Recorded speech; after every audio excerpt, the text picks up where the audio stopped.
Jaxson Dart has Ole Miss thinking 2008 and Tim Tebow, even with the Gators coming up next. We'll explain.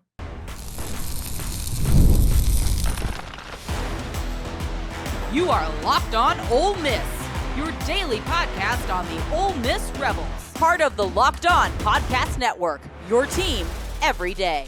Welcome to the Locked On Ole Miss Podcast, your daily podcast on the Ole Miss Rebels, part of the Locked On Podcast Network, your team every day. Hello, I'm Steven Willis, a 10-year veteran member of the national media with Yahoo Sports and a former Ole Miss staff member as well. On today's show, we dive into why this Ole Miss game against the Florida Gators, it could be a coronation of sorts for Jaxson Dart with the Eli Manning career passing mark just 379 yards away. The Ole Miss fan base, though, cannot help but think about 2008, and for good reason.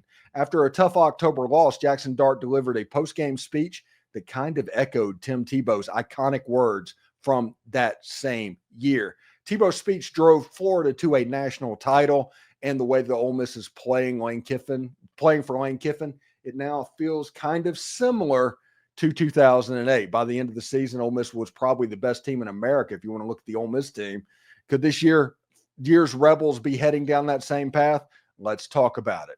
We're free and available on all the podcast apps and on YouTube. Thank you for making Locked On Ole Miss your first listen every day, and a special hello to the insiders and everydayers who make the show what it is. Don't forget to find a second listen on the network.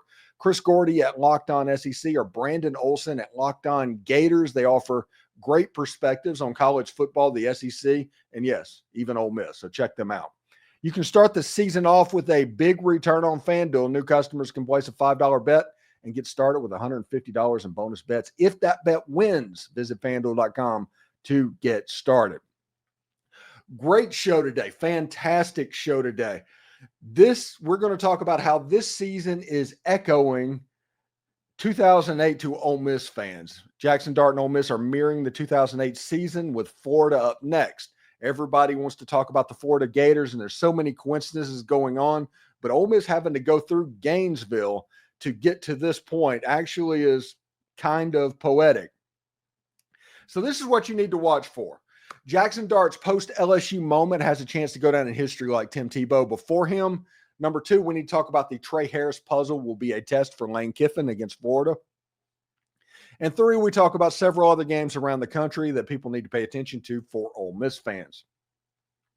Really interesting stuff. Jaxson Dart is putting up unbelievable numbers. Absolutely unbelievable numbers. Going into this Florida game through 10 games of the season, he's 211 for 298, 3,409 yards, 22 touchdowns, and only 4 interceptions. Almost dominant numbers. Number one, pretty much all over the board in passing yards. I think he's 50 yards or something behind Cam Ward at Miami in passing yards. That's after the bye week. But he's 379 yards away from passing Eli Manning as the career passing mark leader at Ole Miss. Jaxson Dart is a heck of a quarterback.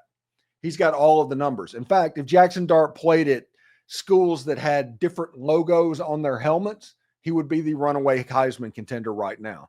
When you were looking at a situation where Ole Miss has a chance to go 10-2 into the playoff, be nationally relevant, it's a team that was completely recruited by him. It's a guy that is putting all of this together and getting really hot at the end, and that Arkansas game was absolutely nuts. If he was in any other place but Ole Miss, he would be the Heisman leader right now, period. Not even close. Travis Hunter, great. Yeah, okay, he does the dual thing. Great, super. Austin Genty, super. Ashton Genty, I forget his name. Super.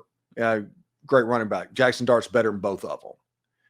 If Travis Hunter played each position really well, like just concentrated on DB, he'd be a better football player. If he just concentrated on wide receiver, he'd be a better football player. But he concentrates on both, so he's just a good football player that does something weird. I will die on that hill. Now, he has all the ability in the world and all the athleticism. He's just not that good. He's not Heisman level good. Of course, I didn't want Charles Woodson to win it over Peyton Manning in 1997 either. But I digress.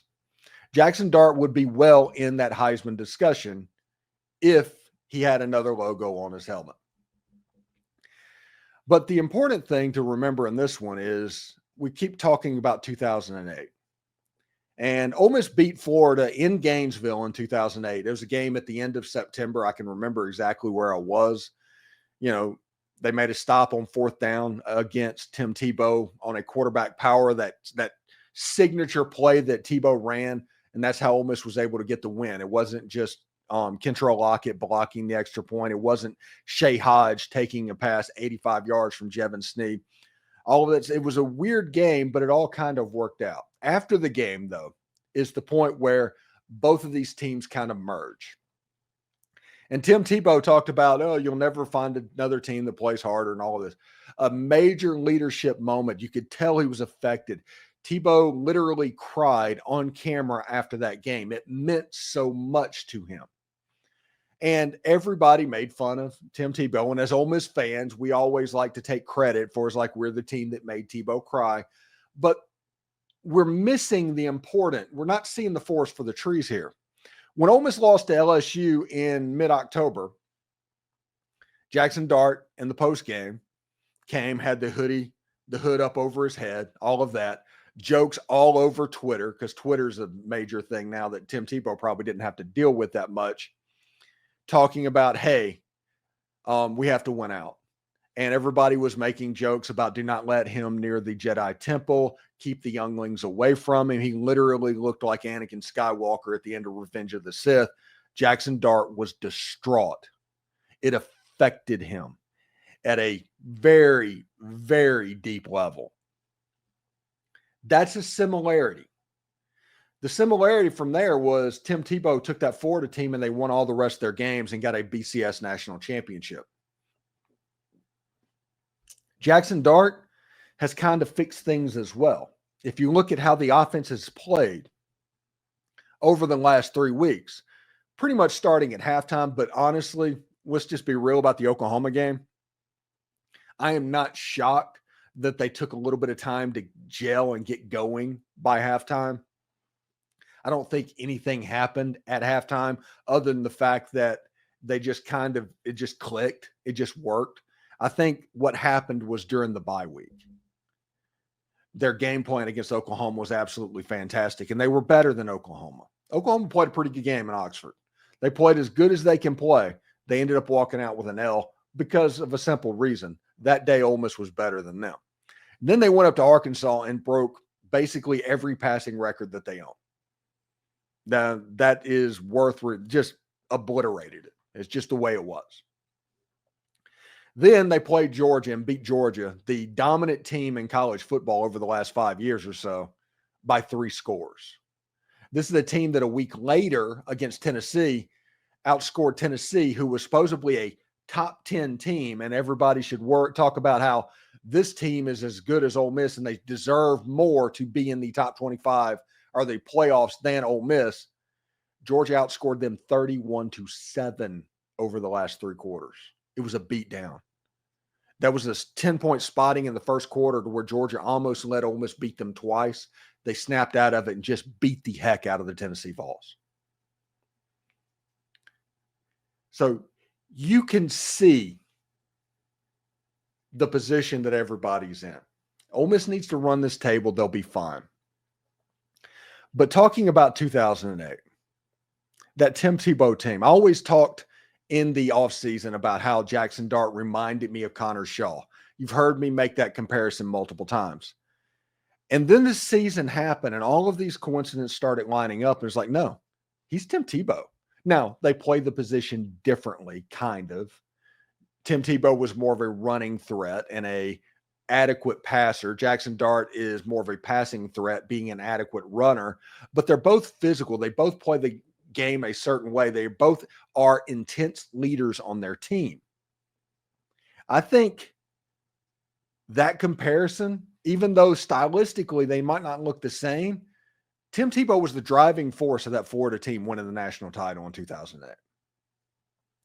Jaxson Dart, any run that Ole Miss makes in the playoff, Jaxson Dart is going to be the driving force of that team. He recruited all of them, the whole 9 yards. So that's something interesting. The 2008 comparison between Tim Tebow and Jaxson Dart is just there. There's also the 2008 comparison between this Ole Miss football team and that Ole Miss football team.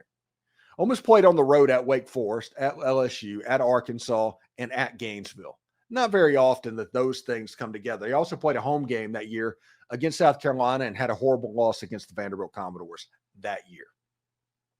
By the end of the season, Ole Miss was probably the best team in the country, and there wasn't a team out there that wanted to play Ole Miss at the end of the year. Ole Miss blew out Texas Tech. It was not particularly close. That was the game where it was like a 2-point conversion or something. Texas Tech ended up having to go for 2 from like the 45-yard line because of like 3 consecutive 15-yard penalties. It's ridiculous. But this Ole Miss team has a lot in common with what they're going on. It clicked in the Alabama game in 2008. Ole Miss ended up losing that game, but it clicked in. And then after that, Ole Miss they were off and running. And the last 2 games of that season was the LSU game and the Mississippi State game. Ole Miss beat LSU that year 31-13. That was the game where Jevin Sneed had his 3 passes that were absolutely perfect. And we all remember the obliteration that year of Mississippi State. So there's a lot of correlation between 2008 and 2024, and also a lot of correlation between Jaxson Dart and Tim Tebow and those Florida guys. So this Ole Miss team could look a little bit like that Florida team as far as their push to the title, with as much as one person is kind of just willing it to happen. Now, there's other great players on the team. I'm not saying that, but the leadership needs to be acknowledged by Jaxson Dart. I think Lane Kiffin said if they gave away a leadership rating on Madden or college football, he would have a 99. He would be the top in college football because all of this matters to him so much. I've talked about how the similarity between Jaxson Dart and Joe Burrow was the fact that the only thing that mattered to them was football. The college stuff was all extra. Football is all that mattered to them. And you could honestly see as this season goes on how much it means for Jaxson Dart. So could Tre Harris return to an already explosive Ole Miss offense? Next, we break down the challenge for Lane Kiffin and Charlie Weiss Jr. to help keep the balance as Jaxson Dart continues to thrive with Caden Lee, Jordan Watkins, and even emerging tight ends like Daquan Wright and Caden Prieskorn. Stay tuned. You know, I love a good deal as much as anyone, but I'm not about to crawl through a cactus field just to save a few bucks. The deal has to be easy, no hoops, and no nonsense. So when Mint Mobile said you can get wireless for $15 a month with a purchase of a 3-month plan, I was skeptical. I decided to call them out on it. Turns out they were not kidding. Switching to Mint Mobile was ridiculously simple. The hardest part was sitting on hold to tell my old partner, it's not me, it's you. Here's the deal. With Mint Mobile, all 3-month plans are just $15 per month, even their unlimited plan. You get high-speed data and unlimited talk and text on the nation's largest 5G network. Plus, you can bring your own phone, your number, and all of your contacts. The website, it's super easy to navigate. Purchase and activate, and boom, you are set. So stop overpaying for wireless. Go to mintmobile.com/lockedoncollege right now. You'll get a 3-month premium wireless plan for just $15 per month. That's mintmobile.com/lockedoncollege. Cut your wireless bill to $15 a month at mintmobile.com/lockedoncollege. $45 upfront payment is required. That's equivalent to $15 per month. New customers on a 3-month plan. Speeds slower above 40 gigabytes on the unlimited plan, and additional fees, taxes, and restrictions apply. See Mint Mobile for details. And that's it. Affordable premium wireless made easy. Have you ever heard of the South's favorite pickle? I'm talking about Stewart's Cajun Dill Pickles, that is. If you think you don't like pickles, it's probably because you haven't tried these yet. These pickles are so fresh and crunchy, with just the right amount of Cajun kick that keeps you coming back for more. And they're not just delicious, they're also handmade by a family-owned company on the Gulf Coast of Mississippi. So every bite is packed with authentic Southern flavor. But Stewart's doesn't stop at just pickles. They've got pickled green beans, okra, carrots, and asparagus, perfect for spicing up your snack game. You can find these amazing products at Rouse's, Sullivan's, Corner Market in Hattiesburg, and even some Winn-Dixies along the Gulf Coast. Or if you prefer shopping online, head to thepickledstore.com. Make sure to give them a like and follow on Facebook and Instagram. And when you shop local and try these pickles, I guarantee you will not be disappointed. Stewart's Cajun Dill Pickles, the South's favorite pickle. So Tre Harris is rumored to come back this weekend. Now, I have a rule when it comes to Lane Kiffin and injuries. I never trust anything that Lane Kiffin volunteers. Lane Kiffin just randomly talking about injuries, I don't know if I buy it. But Tre Harris has been dressed out and trying to go out for multiple weeks, so it's very well that he could be coming back.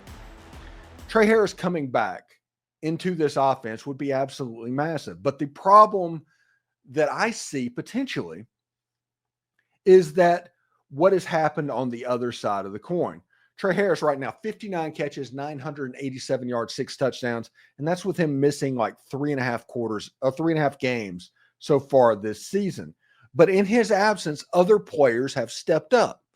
Caden Lee, exactly, 40 catches, 696 yards, 2 games left to go, and averaging 150 yards per game to get to 1,000.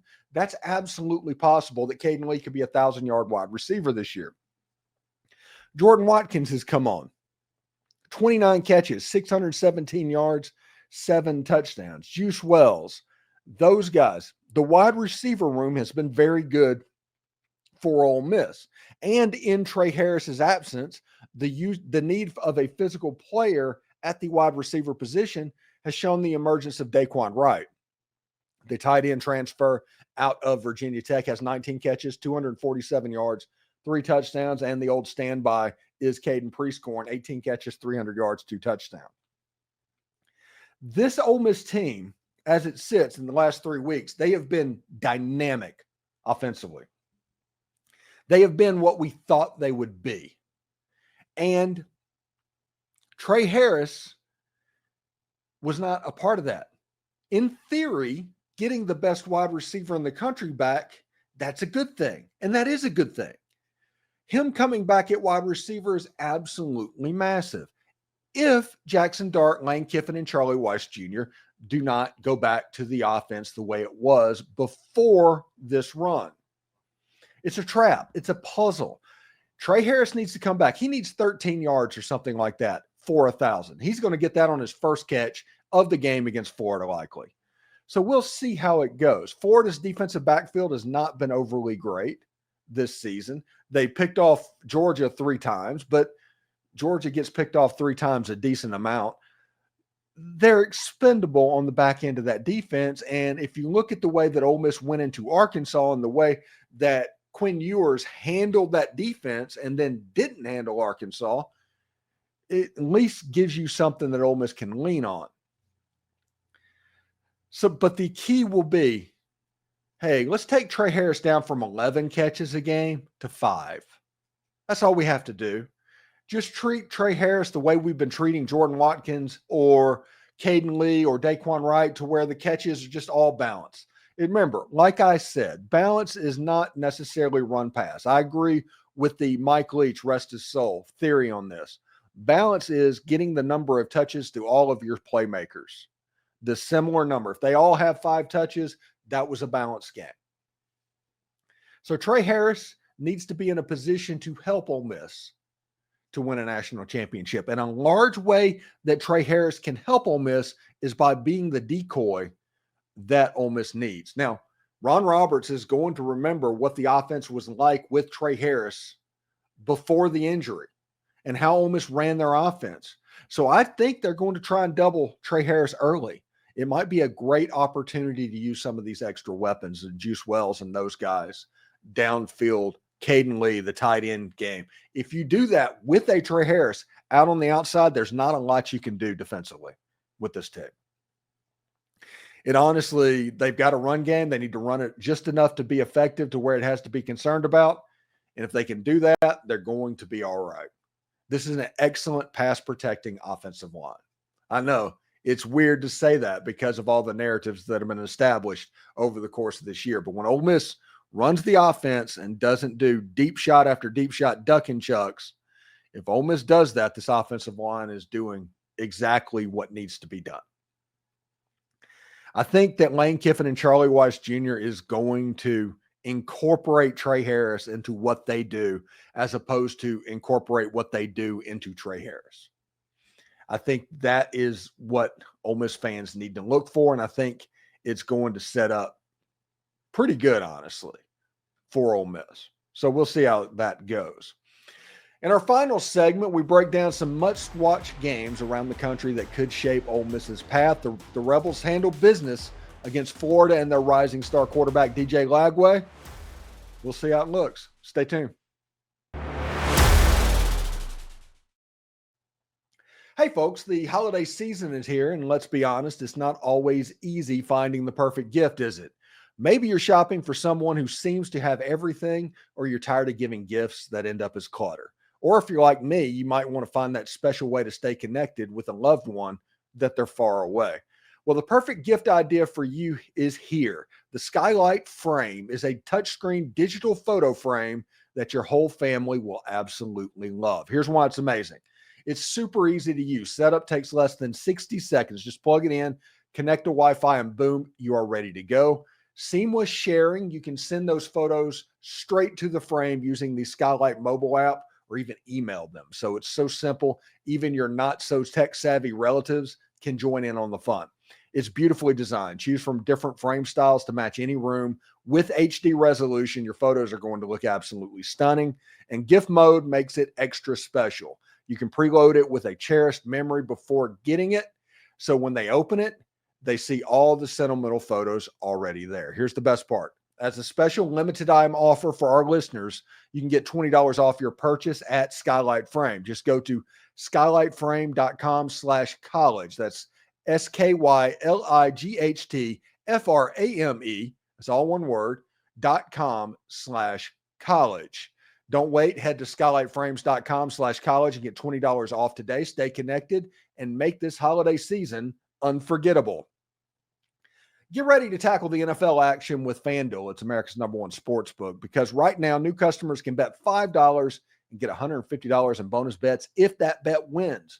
Ole Miss right now is a 10.5-point favorite over the Florida Gators Saturday, and I have a big-time hunch this team is about to roll, honestly. The FanDuel Sportsbook app gives you everything you need to place live bets on the NFL all in one place. So when you get a hunch in the middle of the game, you can check out the latest stats, view play-by-play, and so much more on the same page where you place your bets. Just visit FanDuel.com to join today. You'll get started with $150 in bonus bets if you win that first $5 bet. That's FanDuel.com. Never waste a hunch and make every moment more with FanDuel, an official sportsbook partner of the NFL. What to watch for, obviously, is an Ole Miss win potentially in Gainesville. We'll be paying attention to that, but that's not it. We have reached the point of the season to where we have to walk and chew gum at the same time. We have to pay attention to other results. We have to scoreboard watch, and we have to do all the stuff that makes a fan being fun. Makes being a fan fun. So with two more chances for chaos that can help Ole Miss, here are the games to watch this weekend for Ole Miss. There's a ton of football out there, but there's games each week where chaos can just happen. First off is Texas A&M at Auburn. I think Mike Elko, in his early week press conference about this game, literally said, hey, all of our attention is on Auburn this week. That literally happened by Mike Elko. This game, Texas A&M is favored by 2.5 points. This is the betting line that matches the Ole Miss betting line against Georgia 2 weeks ago and the BYU Kansas betting line a week ago. This is a trap line. This is begging Texas A&M fans and people to just throw money on Texas A&M. Auburn has been a pretty good program this season as far as yards per play allowed defensively. Their defense is like 4th or 5th in the conference. And offensively, they've been fairly explosive. They can cut down on the turnovers and cut down on the things that kill efficiency. This Auburn team has a real chance to win a night game at Jordan-Hare. We all know about horseshoes. This is in that traditional, what used to be the Georgia game. I think the Hail Mary tipped pass was this game in 2014 or something like that. So it's 10-year anniversary of that. This Auburn game is one to watch for. Texas A&M, I'm telling you, this Texas A&M Texas game is going to be absolutely massive. It's going to be about $2,000 per seat. This is easily a trap game for the Texas A&M Aggies against an Auburn team that absolutely can win the game. The other game is number 5 Indiana at number 2 Ohio State. Now the line is Ohio State is favored by 13.5. And I will say this again on Twitter. If you are favored by 13.5 points over the number 5 team, they are not the number 5 team. Now, Indiana has not lost a game. I'm not trying to take that away from them, but they also have not beaten a team that has a winning record this year.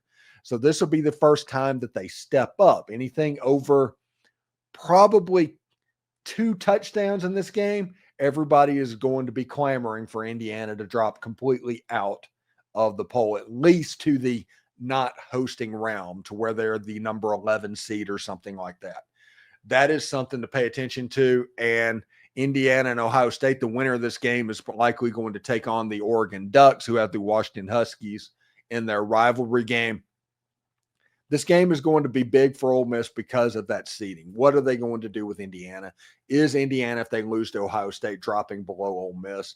I've said pretty consistently for the last couple of days that I think 2 Big Ten teams are going to host and 1 SEC team. And then you have Notre Dame. And then you have 2 SEC teams that's going to travel, 1 Big Ten team. So if Indiana loses the game, look for them to drop to the not hosting realm of the playoffs. Other games of this weekend, number 4 Penn State is at Minnesota. Penn State's favored by 12.5. This is just a game that could get weird. James Franklin and Penn State does weird things in games like this. Minnesota has a surprisingly decent team, but this is just a game. If you are looking at chaos could happen in this game. Minnesota's not favored, but Minnesota is good enough to where they can, if they keep Penn State down, the score down, they can score enough to get the win. That's the problem with defensive teams. You can outscore them if your offense is clicking. And then you have number 24 Auburn at number 8 Notre Dame. This would be the biggest game, potentially. If Army could beat Notre Dame, that likely means that 2 Big Ten teams and 2 SEC teams are going to move into as hosts. And then you have a little bit after that. Notre Dame would fall completely out of the playoffs with a loss. Army would probably have a chance of really jumping Boise State with a win to come into the playoff conversation. This is interesting. It's a night game on NBC. Notre Dame's favored by 14 points. We'll see exactly how it goes. So we'll see. We'll see how everything shakes out, and I'm looking forward to this, watching college football in Ole Miss in Florida, 11 a.m. Central Time on ABC Saturday. Should be really good. I'll have the pregame show with John Macon Gillespie like I always do. We'll have our instant overreaction after the game. We'll either be unbelievably elated or we'll be unbelievably broken up. I have no idea which is going to be, but I guarantee that you're going to have one of those two. So we'll see exactly how that goes. So thank you for making Locked On Ole Miss your go-to source for Ole Miss sports. We pride ourselves on offering the most comprehensive perspectives, which is why we are the number 1 Ole Miss podcast. Your support means the world to us. Thank you for making Locked On Ole Miss your first listen every day. For your second listen, check out the Locked On SEC podcast. Host Chris Gordy holds no punches, covering the best conference in college football. Find Locked On SEC on YouTube or wherever you listen to your podcast. And also exciting news, you can now become a Locked On Ole Miss insider. It's the best and easiest way to stay updated on all things Ole Miss sports. It's our texting program that sends you notifications on anything relevant without the hassle of message boards filled with trolls. Enjoy a 14-day free trial. Experience the future of college sports. Adding new perks as we grow, so do not miss out. The link is down in the description. For those of you watching on YouTube, though, we'll send you to Locked On College Sports right now. Howdy toddy, everyone.